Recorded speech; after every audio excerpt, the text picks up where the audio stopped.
The stuff about deportation and immigration makes me feel insane, because shouldn't all the deportation be such a celebration for people on the left? Like, yay, all these people have to leave America because America's so oppressive and racist and fascist. Shouldn't that be a celebration for you guys? No, you're screaming that people shouldn't be taken out of America, shouldn't have to go back to these places. What the fuck? Exactly, because people want to be here. America is a mess of its own, don't get me wrong, but compared to the rest of the fucking world, like, people act like there's this utopia somewhere that's non-American, and that America ruined it for everyone, and that like, it's silly. It's actually silly. And people talk so much shit about this country until it's time to deport someone, and then it's like, you should let them stay, you're so mean if you don't let them. What?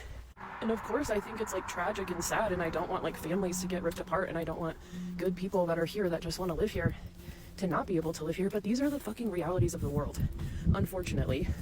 And the world is not a safe place, no matter where you are. So, and why is it not okay for us to protect our borders, but it's okay for Palestine to go in and act crazed murder in Israel over and over and over? In fact, they will never stop attacking them. Never. All you guys think about is this one conflict. You are so against America protecting its borders, but oh my god, Palestine can do whatever the fuck they want. In fact, they can kill people indiscriminately. Oh my fucking god. Over what? Land? Oh, right. And religion, and 2,000 years of fucking history that nobody understands, but not nobody, but people on the left. Have you seen how pro-Palestine people are reacting to the LA fires?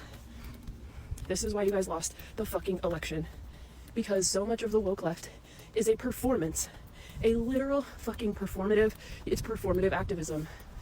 You guys can't care about your own fucking country in a fucking disaster that happened, no matter how it happened. You guys can't care about people in your own fucking country. It's like, well, guess how the people in Gaza feel? Oh my fucking god, two things can't exist at once. This is what people are so fucking sick of on the woke left, and you hurt your own cause. Why do we even have a border problem if this place is so awful? Somebody answer me that. Why do people from South America pour the fuck in here? Why? Oh, maybe because they're sick of fucking socialism. I don't know. You guys want to be socialists, you want to be fucking communists. Like, when the fuck did everybody forget world history? I truly don't know. Okay, I didn't know that the Red app was as bad as it was until I made that video, but now I'm realizing that all of us who downloaded that app because we wanted somewhere else to go without doing any research, we look like blatant. Yeah, I'm not trying to make anybody feel stupid who's on Red Note or whatever already, but all day I've been like, do you guys understand that that's the literal CCP's app? Like, that's the Chinese Communist Party. They treat their people like trash. They already have a social credit score. That's one of the fears of the national security thing, is like, if we were to ever long term in the long game switch to social credit, they could in theory go back and take all the videos that we put on our free and open TikTok app, because they allow us to say things here that they don't allow people to say in their own country. Why do you think that is? There is not going to be freedom of speech on Red Note. As soon as I saw people posting about it, I was like, okay, what do you think's going to happen there? You think that that's going to be TikTok? Because it won't. Maybe the format looks similar. Do you hear them discussing political issues? Are they stitching each other? And no, I haven't gone over there, but they don't allow that. It's literal fucking communism. This is why TikTok in the US is so different than TikTok or any of the other apps that they allow in their own country. And one of the fears is that, yeah, if we ever were to switch to social credit, they could just turn around and use all this stuff that naive Americans have been spewing on their app for so long, uncensored.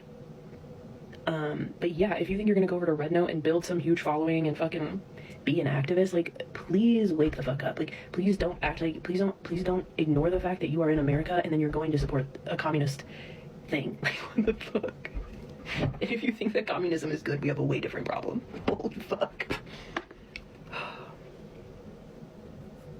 This is what drives me crazy, is like, so many people aren't like thinking this stuff through. But it's not, I mean, when you're only fed a certain like side of this and you don't even realize what you're supporting. Like, when I finally realized what I was saying, if I supported Hamas, I was like, oh my fucking god, I better really figure out what the fuck I'm saying. Like, if you guys support Hamas, you need to understand what Sharia law is, and do you actually care about women? And you need to figure out like how they actually treat women under Sharia law and what that fucking means. And trust me, you would never support it if you actually, like, yeah. That's why I'm posting about this stuff, because people need to see another side of it. And yeah, please be careful with Red Note. Like, I'm not saying it's some huge security risk or whatever, but like, it's not, like Clarkson said in the last video, it's not the serve that everybody thinks it is. And there's a bunch of people joking about how they're going to colonize the app and how they don't care if people on Red Note don't want the Americans there. They don't care. They're like, well, we're here anyways. We're gonna. Oh, so now colonizing is a joke to you guys. Okay. Now it's funny Americans. Whenever you're talking about anything else, it's like Americans are the worst and we're the only people who had slaves. Da, da, da. Shut up. Now that's funny to you. Now it's funny to you to go bully some people off their own app. Like, please. But if you think that you're gonna like have freedom of speech there, or like you're gonna go over to a communist app because this one is shutting down, like.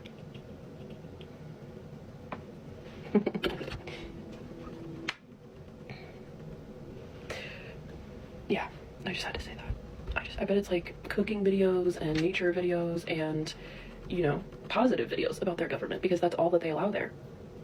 That's all. And the whole thing was, this is the long game. The reason that TikTok's algorithm is so fucking advanced is because they worked on it for 20 goddamn years, and it is a weapon of war. Have any of you been able to look away from your screens for the last 5 years, or however long you've had TikTok? No. No. And I'm not saying it hasn't exposed a bunch of good stuff too. That's true. And a lot of stuff does need to be exposed. But if you think about it from this other angle, yeah, they're doing a real good job of destroying us long term. So, anyways,